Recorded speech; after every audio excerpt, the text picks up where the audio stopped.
చందమామ కథ దివ్య గానం.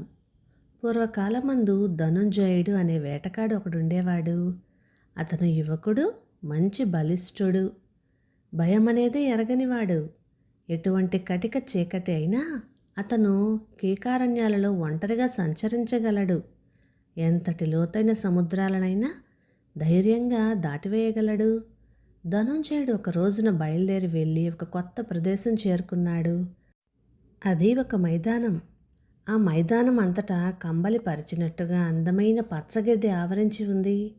అక్కడక్కడ అందాల పూల మొక్కలు రకరకాల పరిమళాలను విరజిమ్ముతూ ఉన్నాయి. అతను ఆ మైదానంలో కొంత దూరం పోయి గతుక్కున ఆగిపోయాడు. అతని ముందర పల్లెము కట్టినట్టుగా గుండ్రపాటి మండపము, అందులో అపురూపములైన పూల మొక్కలు ఉన్నాయి. అవి చూడటానికి మెట్ల వలె పేర్చబడి ఉన్నాయి. అదంతా దేవతలు విహరించే దివ్య స్థలమా అనిపించింది అతనికి. ఆ మండపంలోకి వెళ్దామంటే ఎటువైపు చూసినా దారి కనపడలేదు. అక్కడ ఒక్క గడ్డి పరక నలిగిన ఆనవాలు కానీ, ఒక పూరెక్క తుంచిన ఆనవాలు కానీ కనపడలేదు. ధనుంజయుడు విడ్డూరంగా చూస్తూ అలానే కనిపెట్టుకుని ఉండేసరికి ఆకాశం పైనుంచి గానం చేస్తున్న ధ్వని అతని చెవులకు చల్లగా సోకింది. ఇదేమిటా అని మెడ పైకెత్తి చూసేసరికి ఒక గుండ్రటి ఆకారం భూమి మీదకి దిగబోతున్నట్టుగా కనపడింది. అతనికి ఇంతకుముందు వినపడిన గానము ఆ ఆకారం నుంచే బయలుదేరినట్టు ధనుంజయుడు గ్రహించాడు. ఆ ఆకారం అంతకంతకు పెద్దదయి అందులో నుంచి బయలుదేరిన గానం అంతకంతకు హెచ్చు స్థాయిలోనూ మరింత స్పష్టంగానూ వినబడజొచ్చింది. మరి కొంచెం సేపటికి తను చూసిన ఆ స్వరూపము ఒక గుండ్రటి తట్ట అని, అందులో ఎవరో ఉన్నారని అతను కనిపెట్టాడు. ఆ జనాన్ని పరీక్షించి చూడగా దగదగా మెరిసిపోతున్న నక్షత్ర కన్యలు 12 మంది కనపడ్డారు. వారిలో అక్క ఎవరో చెల్లి ఎవరో పోల్చి పట్టడానికి వీలు లేకుండా అందరూ ఒక్క మూసలో పోసిన ప్రతిమల్లాగా ఉన్నారు. ఆ కన్యలు మోకాలి వరకు వేలాడుతూ ఉన్న బంగారు కేశాలతో బిలబిలమంటూ యువతలకు వచ్చి గుండ్రటి మండపంలో ఒకరి చేతులు ఒకరు పుచ్చుకొని నాట్యం ఆరంభించారు. వారు నృత్యం చేస్తూ మండపం చుట్టూ గిరగిరా తిరుగుతూ ఉంటే ఒక వెండి తీగ రివ్వు రివ్వున చుట్టుకుంటూ ఉన్నట్టుగా కనిపించింది. అతనికి ఇంతకు ముందు గానం వినిపించింది ఈ గుండ్రటి ఆకారంలో నుంచే. ఆ కన్యల అందచందాలను అతను గమనించాడు. వారందరూ ఒకే మోస్తరుగా అగుబడుతూ ఉన్నా అందులో ఒక ఆమె మాత్రం తక్కిన 11 మంది కంటే మించిన సౌందర్యంతో వెలిగిపోతుంది. ఆమె అక్కా చెల్లెలందరిలోకి కడసారిది అయిన తారాకన్య అని ధనుంజయుడు తెలుసుకున్నాడు. అతని మనస్సు ఆమె పైకి పోయింది. ఇప్పటి వరకు వాళ్ళ నాట్యం చూస్తూ ఉన్న ధనుంజయుడు తారాకన్య అందం చూసి నిలవలేక గబాల పైకొచ్చేశాడు. నరుడు కంటపడగానే నక్షత్ర కన్యలు తట్టలోకి దూకి ఎగిరిపోయారు. అప్పుడు ధనుంజయుడు తన తొందరపాటుకి పశ్చాత్తాపడి విచారంతో కుటీరానికి మరలిపోయాడు. ధనుంజయుడికి చిత్రమైన మంత్రవిద్య తెలుసు. ఆ విద్య వల్ల అతను తన ఇష్టం వచ్చిన 2 జంతువుల స్వరూపాలు పొందవచ్చు. అంతటితో ఆ మంత్రమహిమ అంతరించిపోతుంది. అందుచేత అతను ఆ నక్షత్ర కన్యలను ఆకర్షిద్దామనే ఉద్దేశంతో ఒక అడవి పిల్లి రూపం ధరించి మండపానికి సమీపాన గడ్డిలో పొంచి ఉండి నిద్రపోతున్నట్టుగా నటించాడు. మామూలు వేళకు నక్షత్ర కన్యలు భూలోకానికి దిగివచ్చి మండపంలో నృత్యం చేస్తున్నారు. ఇంతలో అడవి పిల్లి నెమ్మదిగా లేచి వారి దగ్గరికి పోబోయే వరకు ధనుంజయుడు అనుకున్నట్టుగా దాన్ని చూసి వారు ఆకర్షింపబడలేదు సరికదా. ఆ అలజడికి వారు జడుసుకొని తటలో దూరి మళ్ళీ ఎగిరిపోయారు. ఈ విధంగా అతని ప్రయత్నం రెండవసారి కూడా ఫలించింది కాదు. ఇక ఇది పనికిరాదని ధనుంజయుడు మళ్ళీ బాగా ఆలోచించాడు. చూడబోతే తన మంత్రమహిమ వల్ల ఇంక ఒక్క అవతారం మాత్రమే అతను ఎత్తడానికి అవకాశం ఉంది. ఈసారి ఒక అడవి ఎలుక కుటుంబంగా మారిపోయాడు. మండపం దగ్గర ఉండే ఒక చెట్టు త్వరలో నివాసం ఏర్పరచుకున్నాడు. మరునాడు మళ్ళీ మామూలు వేళకు నక్షత్ర కన్యలు దిగివచ్చి నాట్యం ప్రారంభించారు. ఇంతలో ముచ్చటైన చిన్న ఎలుకలు అటూ ఇటూ పాకుతూ ఉండగా వారు చూసి ఆ ఎలుకను ఆ ఎలుక పిల్లలను పట్టుకోబోయారు. ఇది చూసి, భేష్, నా పన్నాగం ఈసారి ఫలించింది అనుకుని అతను సంతోషించాడు. తండ్రి ఎలుక రూపం దాల్చిన ధనుంజయుడు కావాలని పోయి కడసారిదైన తారాకన్య చేతిలో చిక్కుకున్నాడు. ఆమె తనను తాకగానే అతను నిజస్వరూపం పొంది తారాకన్య చెయ్యి పట్టుకునేసరికి తక్కిన 11 వెనక్కు తిరిగి చూడకుండా ఒక్క లిప్తులో ఆకాశానికి ఎగిరిపోయారు.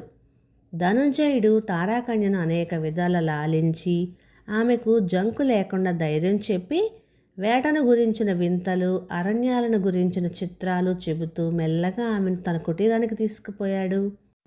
ఎలా అయితేనేమి చివరకు ఆమె జంకు తీరి అతనిని మనసారా ప్రేమించింది. ఇద్దరికి వైభవంగా వివాహం జరిగింది. నాటి నుంచి వారు హాయిగానే ఉంటున్నారు. కానీ తండ్రి అనుమతి లేకుండా స్వతంత్రించినందుకు ఆయన ఏమంటాడోనని తారాకన్యకు మనస్సులో భయంగానే ఉంది. తారాకన్య నక్షత్ర రాజులలో ఒక రాజు కూతురు.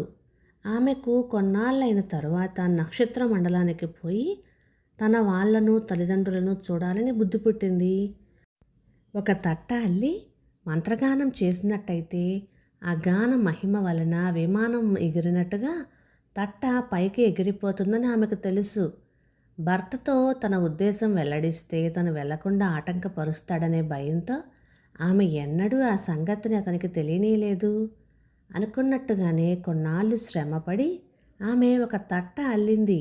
దానిని రెండవ కంటికి తెలియకుండా నృత్యం చేసే మండపం వద్దకు తీసుకుపోయి అందులో ఆమె కూర్చొని తన చిన్నారి కొడుకును తనతో పాటు తట్టలో ఎక్కించుకొని దివ్యగానం చేసేసరికి విమానంలాగా ఆ తట్ట ఆకాశ మార్గాన ఎగిరిపోయింది. దూరాన ఉన్న ధనుంజయుని చెవులకు ఆ దివ్యగానం వినిపించింది. ఇదేమిటి వేలగాని వేళ ఇప్పుడు దివ్యగానం వినపడుతుంది అని అనుకుంటూ అతను నక్షత్ర కన్యలు నృత్యం చేసే మండపం దగ్గరికి పరిగెత్తాడు. అతను వెళ్ళి చూసేసరికి కొడుకుని ఎత్తుకొని ఉన్న తన భార్య తట్టలో ఎగిరిపోతూ ఉండడం కంటపడింది. ఎగిరిపోతూ ఉన్న తారాకన్యను అనేక విధాల బ్రతిమాలి నన్ను వదిలిపోవటం న్యాయమా, నేనేం పొరపాటు చేశాను అంటూ అతను ప్రాధేయపడ్డాడు. తట్ట అంతకంతకు పైకి ఎగిరిపోయింది కానీ మరి కిందకి దిగలేదు. ఇప్పుడు ధనుంజయుని బ్రతుకు ఒంటిపాటు బ్రతుకయ్యింది. దేవుడా అంటూ అతను విచారంతో తన కుటీరానికి పోయి ఎప్పటికైనా మళ్ళీ దివ్యగానం వినపడకపోతుందా అనే ఆశతో కనిపెట్టుకొని 6 నెలలు గడిపాడు. కానీ అతని ఆశలు ఫలించలేదు. కడసారి కూతురు తారాకన్య ఆమెకు పుట్టిన పిల్లవాడు అనగా తన మనవడు కలిసి మళ్ళీ తమ లోకానికి వచ్చినందుకు నక్షత్రరాజు ఎంతో ఆనందించారు. తారాకన్య భర్తను స్మరించకుండా ఉన్నట్టు నటించింది కానీ ఆ పిల్లవాడు మాత్రం అస్తమానం తండ్రి కోసం బెంగ పెట్టుకునే వరకు మంచి చెడ్డలు కష్ట సుఖాలు తెలిసిన నక్షత్రరాజు ఒక రోజున తారాకన్యను పిలిచి, అమ్మాయి, పిల్లవాడు తండ్రి కోసం బెంగ పెట్టుకున్నాడు కనుక నీవు భూలోకానికి పోయి నీ భర్తను ఇక్కడికి తీసుకువచ్చేయి. అతను కూడా మనతో పాటు మన లోకంలోనే ఉండిపోవచ్చు అన్నాడు. ఈ కోరిక తారాకన్యకు ఇంతకు ముందే ఉన్నప్పటికీ భూలోకానికి పోయి మానవుణ్ణి పెళ్లాడినందుకు తండ్రి ఏమంటాడోనని జంకుతో చెప్పటానికి ఇంతవరకు సాహసం చేయలేకపోయింది. కానీ తండ్రే తనంతట తాను ఇప్పుడు అనుమతి తెలిపేసరికి తారాకన్య కుమారుణ్ణి వెంట పెట్టుకొని గబాల్న భూలోకానికి దిగివచ్చింది. 6 నెలల తర్వాత మళ్ళీ ఇప్పుడు దివ్యగానం వినపడగానే నృత్య మండపానికి చేరువలోనే ఉంటున్న ధనుంజయుడు ఆకాశం వంక చూశాడు. ఒక చిన్న చొక్క వంటి ఆకారం అతనికి కనపడింది. అది పెద్దదై గుండ్రంగా కనపడింది. కొంతసేపటికి కిందకి దిగగానే అది ఒక తట్ట అనే సంగతి స్పష్టమైంది. ఆ తట్టలో తన భార్య కొడుకు కనపడేసరికి ధనుంజయుడు ఆనందంతో పొంగిపోయాడు. కొన్నాళ్ళు భార్య కొడుకు అతని కుటీరంలో కులాసాగా నివసించిన తర్వాత ముగ్గురు కలిసి వెంటనే నక్షత్ర లోకానికి వెళ్ళిపోయారు. అక్కడ ధనుంజయుని మామగారు ఎక్కువ ఆదరించడం చేత అతను ఆ లోకంలోనే ఉండిపోయి హాయిగా కాలక్షేపం చేస్తున్నాడు. అప్పుడప్పుడు ఆ దంపతులిద్దరూ 2 డేగ పిట్టల రూపంలో భూలోకానికి దిగివచ్చి ఇష్టం వచ్చినంతసేపు తమ కుటీరం చుట్టూ గుండ్రంగా తిరిగి మళ్ళీ నక్షత్ర లోకానికి వెళ్ళిపోతూ ఉంటారు. కథ సమాప్తం. ఇక ఈ కథ 1949 నవంబర్ చందమామలో వచ్చింది. రచన సిహెచ్ ఆదినారాయణ గారు గుంతకల్ నుంచి. ఇక ఈ కథ మీకు నచ్చినట్లయితే లైక్ చేయండి, షేర్ చేయండి. ఇలాంటి మంచి తెలుగు కథల కోసం మన ఛానల్ని సబ్స్క్రైబ్ చేయండి. Thank you.